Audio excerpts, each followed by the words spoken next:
6 বছর পর ত্রয়োদশ ত্রিপুরা বিধানসভার শীতকালীন অধিবেশনে মন্ত্রী বিধায়কদের বেতন ভাতা বৃদ্ধি হলো। বুধবার ত্রয়োদশ ত্রিপুরা বিধানসভার শীতকালীন অধিবেশনের শেষ তথা তৃতীয় দিনে 6 বছর পর ত্রিপুরার মন্ত্রী বিধায়কদের বেতন বৃদ্ধি সংক্রান্ত বিল পাশ হলো। ত্রিপুরায় যে বিদ্যাজ্যোতি স্কুলগুলি রয়েছে সেগুলিতে আগামী দিনে আরও ভালো ফলাফল হবে, এই লক্ষ্যে একাধিক পদক্ষেপ গ্রহণ করা হয়েছে। বিধানসভায় জানালেন মুখ্যমন্ত্রী ডাক্তার মানিক সাহা। ত্রিপুরার সরকারি কর্মচারীদের 23% ডিএ দেওয়ার জন্য বিধানসভায় আবেদন রাখলেন কংগ্রেস বিধায়ক গোপাল চন্দ্র রায়। ত্রিপুরায় বেকার ভাতা দেওয়ার জন্য ও বিধানসভায় আবেদন করলেন বিধায়ক গোপাল চন্দ্র রায়। কংগ্রেস বিধায়ক সুদীপ রায় বর্মন রাজ্যপালের ভাষণের উপর নিজের বক্তব্য তুলে ধরেছেন বিধানসভায়। ত্রিপুরা মুখ্যমন্ত্রীর উদ্দেশ্যে বিভিন্ন বিষয় নিয়ে একাধিক প্রশ্ন বিধানসভায় আনলেন কংগ্রেস বিধায়ক Birjit Sinha. Speakers, Deputy Speaker, Leader of the Opposition, Government Chief Whip, and the members of the Legislative Assembly, Tripura, 9th Amendment Bill 2024, the Tripura Bill number 9 of 2024 এ সভায় বিবেচনার জন্য প্রস্তাব করতে আমি আইন ও পরিষদীয় দপ্তরের ভারপ্রাপ্ত মাননীয় মন্ত্রী মহোদয়কে অনুরোধ করছি। মাননীয় স্পিকার স্যার, আমি একটু বলে নেব। না, এক মিনিট, আমি একে উত্থাপন করিনি। আচ্ছা, উত্থাপন না করলে কিভাবে বলবেন আপনি?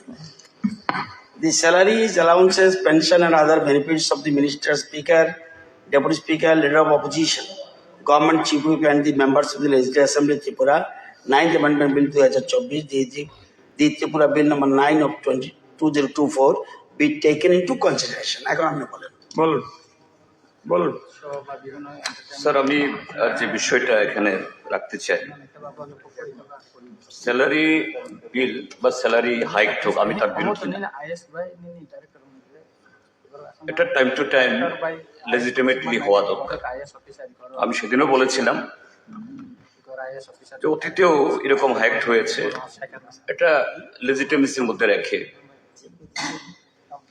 তো এই জায়গাতে আমরা যারা বিধায়করা পার্লামেন্টে একটু এটা রুলসটা চেঞ্জ করেছে। এখন পার্লামেন্টে এরকম ভাবেই সাংসদরা তাদের বেতন ভাতা দিয়ে এইভাবে বিল এনে করতো, কিন্তু অরুণ জেটলিজি যখন অর্থমন্ত্রী ছিলেন তখন তিনি একটা সিস্টেম করে দিয়েছেন, এটা পার্লামেন্টে এরকম বিল হিসাবে আসে না। তো সেদিক থেকে we are very very much privilege class.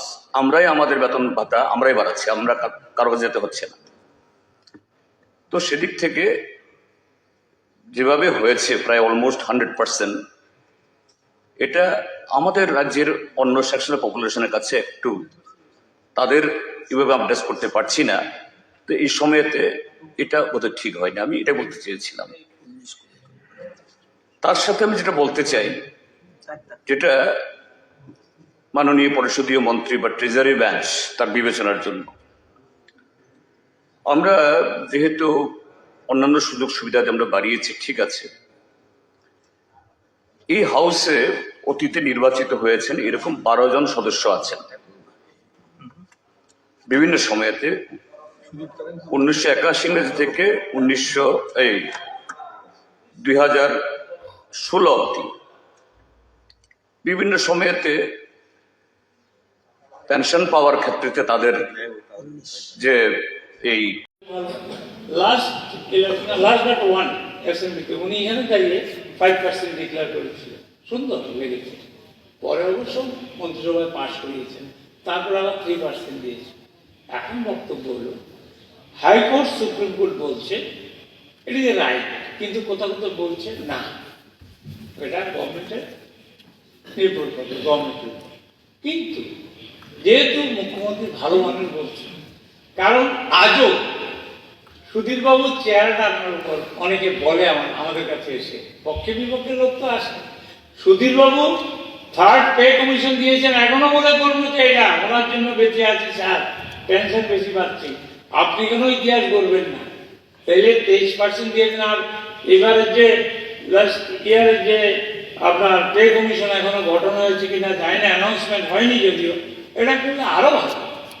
কর্মচারী তো আমাদের দেশের, এনেও আমি লিডার করবো না। 3rd রেখেছেন, যদিও আপনি 10টা কেটেছেন, পার্টিটা ধন্যবাদ, অশেষ ধন্যবাদ।